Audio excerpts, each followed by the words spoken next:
Assalamualaikum warahmatullahi wabarakatuh. Bagaimana keadaannya teman-teman? Semoga selalu ke dalam keadaan sehat selalu ya. Untuk video kali ini saya akan menyampaikan tentang fungsi oli secara umum. Banyak orang tahu fungsi oli itu cuma sebagai pendingin dan pelumas. Tapi secara garis besar atau secara umum, fungsi umum itu ada 7. Ya, kita langsung ke yang pertama aja ya. Fungsi oli yaitu sebagai pendingin. Oli dapat mendinginkan suatu mesin supaya tidak terjadi kepanasan atau overheat dalam suatu mesin.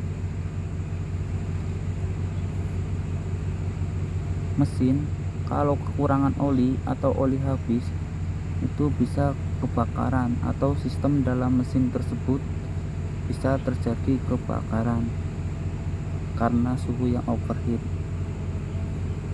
Kemudian fungsi yang kedua, oli itu sebagai pelumas atau lubricating bahasa gaulnya. Pelumas di sini maksudnya oli dapat mengurangi gesekan antara kedua benda yang saling bersentuhan bila ada olinya. Mungkin benda kalau kedua berdekatan, kalau tanpa oli, gesekannya atau tingkat kehausannya akan semakin besar kalau tidak ada pelumasan atau tidak ada olinya. Kemudian fungsi oli yang ketiga yaitu pencegah korosi. Di dalam oli ada kandungan yang namanya anti corrosion atau anti korosi yang bisa mencegah karat dalam suatu sistem tersebut. Kemudian fungsi yang keempat yaitu sebagai penyekat. Oli juga bisa menyekat. Kemudian yang kelima, oli juga berfungsi sebagai pembersih.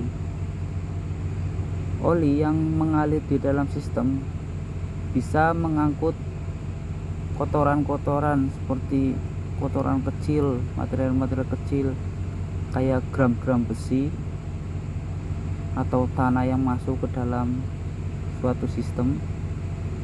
Dia akan mengalir bersama oli, di bawah oli, sehingga komponen yang dialiri oli tersebut menjadi bersih.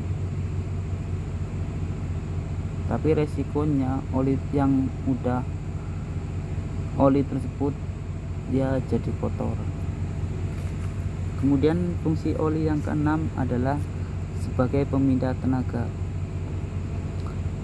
Di dunia teknologi yang semakin canggih ini, sekarang ada yang namanya transmisi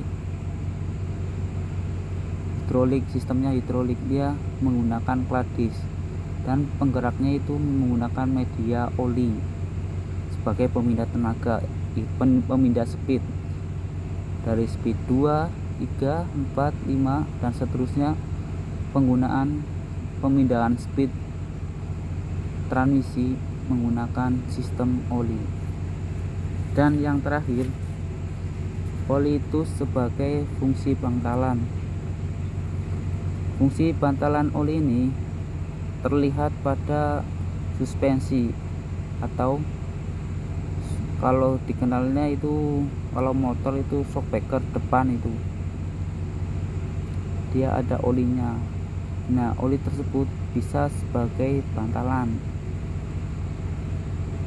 Kalau suspensi yang lebih canggih itu dia dalam suspensinya itu ada oli dan sebagai nitrogen. Nah, nitrogen sebagai pegas, olinya itu berfungsi sebagai bantalan di sistem suspensi tersebut. Ya, demikianlah fungsi-fungsi oli secara umum. Semoga dapat bermanfaat. Sekian dan terima kasih. Wassalamualaikum warahmatullahi wabarakatuh.